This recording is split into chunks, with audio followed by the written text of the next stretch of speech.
সালামু আলাইকুম। কেমন আছেন সবাই? আশা করি সবাই ভালো আছেন। মাহবুব এগ্রো ইউটিউব চ্যানেলে আপনাদের সবাইকে স্বাগতম। যারা আমাদের এই ভিডিওটি দেখছেন সবাইকে আন্তরিকভাবে শুভেচ্ছা ও অভিনন্দন জানাই।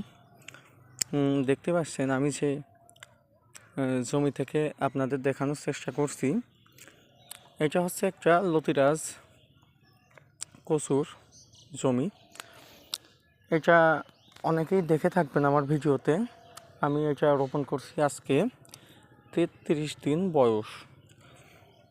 তো মাশাআল্লাহ আমার গাছের গ্রোথগুলা খুবই সুন্দর, আলহামদুলিল্লাহ খুবই ভালো অবস্থা। দেখতে পাচ্ছেন প্রত্যেকটা পাতা খুবই সুন্দর মসৃণ অবস্থায় আছে। তো আসলে এগুলা হয়েই এরকম হয় না, আসলে পরিচর্যা করার কারণে অনেকটাই ভালো হয় আর কি। তো দেখতেই পাচ্ছেন আমার এই 33 দিন বয়সে গাছ থেকে লতি বের হয়ে গেছে, লতি বের হয়েছে। অনেক গাছে এরকম লতি বের হচ্ছে। আমি আপনাদের এর আগে একটা ভিডিওতে দেখাইছি, প্রত্যেকটা গাছ থেকে এরকম লতি বের হচ্ছে, দেখতেই পাচ্ছেন। তো লতিরাজ কচুর সব থেকে একটা ভালো গুণ, এটা যদি আপনি নিয়মিত সময় মতো সুন্দরভাবে পরিচর্যা করতে পারেন, যত্ন করতে পারেন, অবশ্যই আপনি এর থেকে ভালো ফলাফল পাবেন। যেমন আপনার লতির ফলন বৃদ্ধি করার অভিনব একটা কৌশল, সেটা হচ্ছে আপনার জমিকে সব সময়ের জন্য আগাছা মুক্ত করতে হবে। তার মানে এই না আপনি জমিতে কীটনাশক প্রয়োগ করবেন। কীটনাশক প্রয়োগ করলে আপনার সম্পূর্ণ জমি শেষ। এই যে দেখতে পাচ্ছেন আমাদের সম্পূর্ণ জমি, এই সম্পূর্ণ জমি, আমাদের জমিতে কিন্তু কোনো প্রকার আগাছা নাই। দ্বিতীয়ত আপনারা সময় মতো সার প্রয়োগ করবেন। যেমন 33 দিন বয়স আমার এইগুলাতে লতি আসছে। আমি এই লতি আসার আগে আমি 25 দিন বয়সে শতাংশে 500 গ্রাম ইউরিয়া এবং 500 গ্রাম ডিএপি দিয়েছিলাম। এবং এই লতিটা আসার পরে এই বৃষ্টি হওয়ার কারণে জমিতে পানি জমে আছে। অবশ্য আমার জমিটা অবশ্যই শুকানোর দরকার। তো দেখতেই পাচ্ছেন ওয়েদার খুব একটা ভালো না, আজকেও সারাদিন আমাদের এইদিকে এরকমই চলছে। তো এটা শুকানোর পরে প্রতি শতাংশে 1 কেজি করে টিএসপি ব্যবহার করব।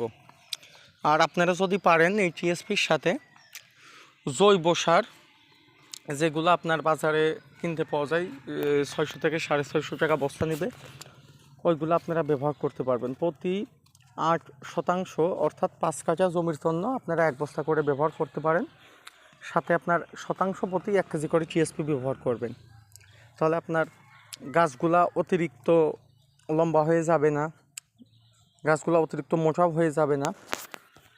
টিএসপি এবং জৈব সারের কারণে আস্তে আস্তে শক্তি যোগাবে এবং আপনার লতিগুলো খুবই মোটা হবে এবং ভালো ফলন আপনারা পাবেন। আর দ্বিতীয়ত সবসময় লক্ষ্য রাখবেন, আপনার গাছে অনেক সময় লেদা পোকার আক্রমণ হয়। তো লেদা পোকার আক্রমণ হলে আপনারা ইটি গোল্ড অথবা আলটিমা প্লাস এই দুটো আপনারা ব্যবহার করতে পারেন। এছাড়াও যদি আপনাদের এলাকাতে এরকম ওষুধ না থাকে তাহলে আপনারা এবামেট্রিন বেনজোয়েট গ্রুপের যে কোনো কীটনাশক আপনারা এটার জন্য ব্যবহার করতে পারেন। তো আশা করি ভালো ফলাফল পাবেন।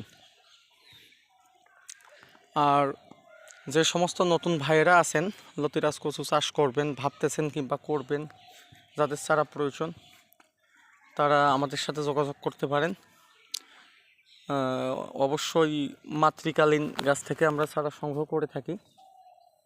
গাছের বয়স হয়ে গেছে এরকম গাছ থেকে আমরা চারা দিয়ে থাকি। সেটা আপনার দেখতেই পাচ্ছেন আমার এইগুলা 33 দিনের মধ্যেই আল্লাহর রহমতে প্রত্যেকটা গাছ থেকে এরকম লতি চলে আসছে।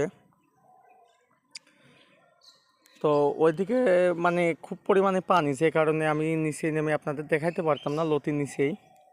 তো ওইটা শুকাইলে অবশ্যই আপনাদেরকে দেখাবো। তো এই অবস্থায় আপনাদের যদি কারো চারা প্রয়োজন হয় অবশ্যই আপনারা যোগাযোগ করতে পারেন। ধন্যবাদ। আসসালামু আলাইকুম।